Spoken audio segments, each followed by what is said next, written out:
Hi, friends. We're going to be reading The Berenstain Bears and the Golden Rule. This book was written by Stan, Jan, and Mike Berenstain. Let's find out how the Berenstain Bear family applied the Golden Rule.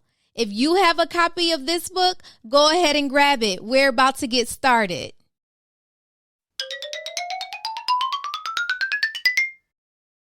The Berenstain Bears and the Golden Rule. This book was written by Stan, Jan, and Mike Berenstain.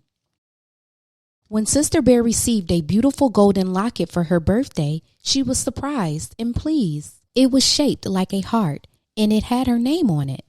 "Happy birthday, dear," said Mama and Papa Bear, giving her a big hug. Sister tried the locket on and looked at herself in the mirror. "I love it," she said. "I'm going to wear it all the time." "It opens up," said Papa. "Look." He showed her the little golden clasp that you press to pop the locket open. "Neat," said Sister. She looked inside, expecting to find a little picture or a mirror or something, but all that she could see inside the locket were a few simple words. "Do to others what you would have them do to you." Sister was puzzled. The words seemed familiar, but she wasn't sure why. "What's this?" she asked. "It's the Golden Rule," explained Mama. "What's that?" Sister wondered. Mama's eyes widened. "The Golden Rule is one of the most important rules there is," she explained. "That's why we have always had it hanging up on the wall of our living room." She pointed to the frame sampler above their mantelpiece. Sister gazed up at it in amazement. She had seen that sampler every day of her life. No wonder the word seemed familiar. "Oh," she said, a little embarrassed. "I never really thought about what it said before. What does it mean?" "The Golden Rule," Papa explained, "tells you to treat other people the way you want to be treated yourself." "Why is it inside my locket?" she wondered. "It's a golden rule inside a golden locket for a little golden princess," said Papa, giving her a big kiss. "It's called the Golden Rule," explained Mama patiently, "because it's precious, just like gold. But it's not about the gold you wear around your neck or on your finger." She held out her wedding ring. "It's about the golden treasure we keep inside our own hearts. The heart shape of the locket is meant to remind you of that." Sister thought it over. She didn't really get it, but that was okay. She loved the new locket anyway. The next day before school, Sister showed off her new treasure to her friends Lizzie, Millie, Anna, and Linda. They oohed and ahed over it in a very satisfying way. "What's all the fuss about?" asked a voice. It was Queenie McBear and her gang. Queenie was older than Sister and a little snooty. When Queenie first came to the neighborhood, she and Sister did not get along at all. Queenie made fun of her and got Sister's friends to join in. That was Sister's first experience with an in crowd, a group that makes itself feel big by making others feel small.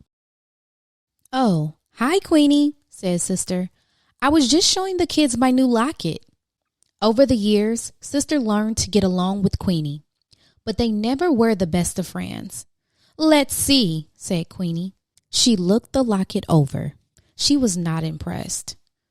She herself wore big hoop earrings and lots of beads and chains.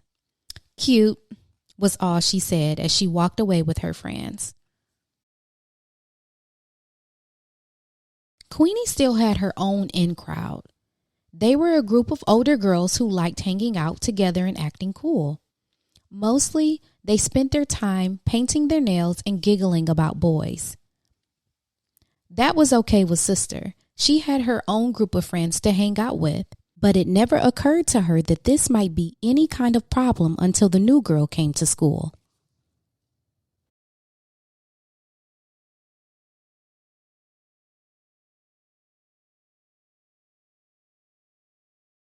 Her name was Susie McGrizzy. It seemed like a funny sort of name. For one thing, it had a lot of Z's in it. The new girl herself seemed a little funny too. Her clothes weren't exactly cool, and she wore her hair up in pigtails, which was definitely not the standard Bear country school style. Besides, she had thick glasses and braces, not the cool kind with lots of different colors like Millie wore, just plain old braces. On her first day, of course the new girl didn't know anyone at all. At recess, Sister noticed her standing off by herself in a corner of the playground. She looked sort of sad and lonely. Sister was thinking about going over and introducing herself when Lizzie and Anna came up. "Hiya, Sister," said Lizzie. "We're getting together a game of hopscotch. Millie and Linda are over there. Come on." Sister began to follow them, but she paused and glanced back to where the new girl was standing all by herself. The new girl looked lonelier than ever. "Wait a minute," said Sister. "What about the new girl? What's her name?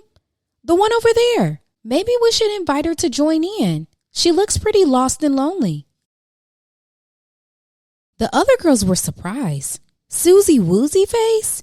said Lizzie doubtfully. "She has weird clothes," said Anna. "And those corny pigtails," said Lizzie. "Not to mention those clunky glasses and braces," added Anna. "Well," said Sister, discouraged, "I just thought—" "Oh, don't worry about old Susie McWoozy," said Lizzie, taking Sister's arm. "She'll be fine. She'll find some other cubs to play with. Cubs more her type. Come on." Sister allowed herself to be led away to the hopscotch game. She felt a little worried about Susie McWoozy, though she couldn't exactly say why. But she soon forgot all about it while playing hopscotch with her friends. Later, when school let out, Sister got in line for her school bus. She noticed that the new girl was standing right in front of her.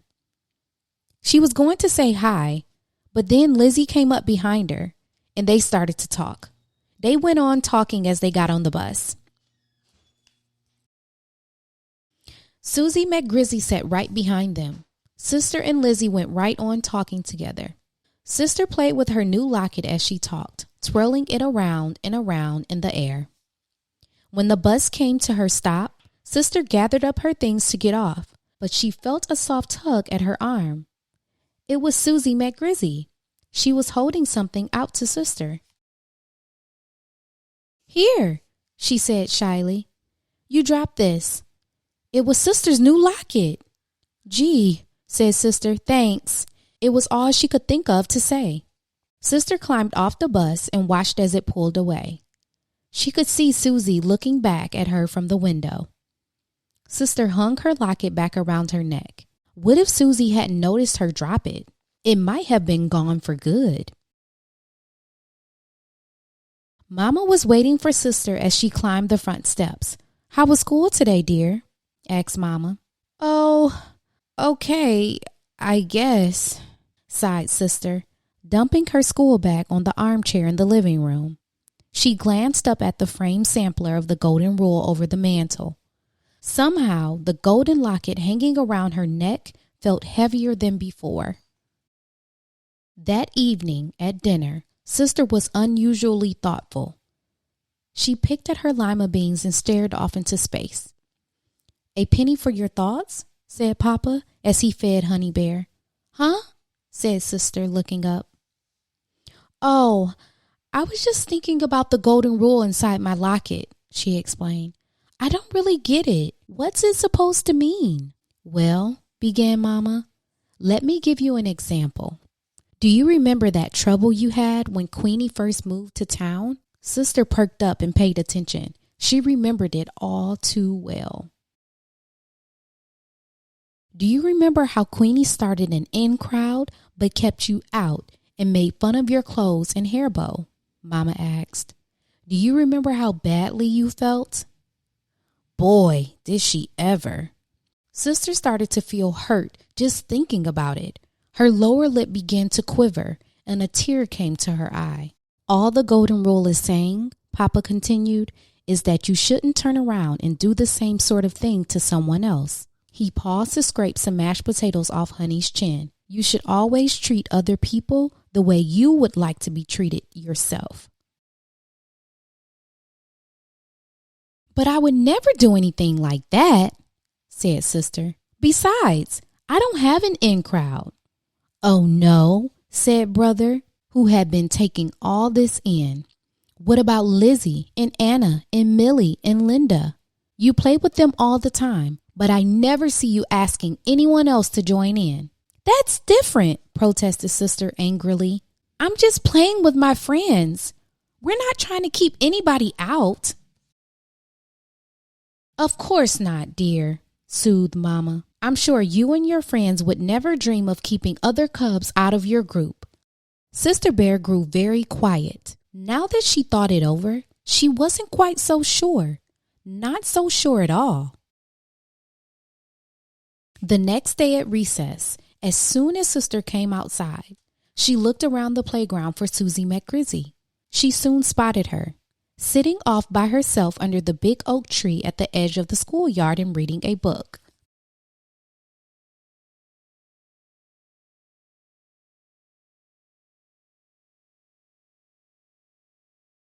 Sister marched right up to her. Hello, Susie, she said brightly. Susie looked up in surprise. Hello, she said shyly. I'm Sister Bear, and my friends and I are going to play some hopscotch, Sister told her. Would you like to join us? Susie's face lit up.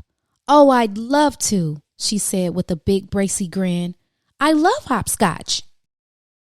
Terrific, said Sister. Do you want to see my locket? Sure, said Susie. Okay, said Sister. Come on, I'll show it to you over there. Sister took off, and Susie chased her, laughing, across the playground to the hopscotch square where Lizzie, Millie, Anna, and Linda were waiting. Sister's golden locket gleamed in the sun as she ran. The end. Thank you so much for reading with me. Don't forget to like and subscribe so you don't miss the next reading. See you next time.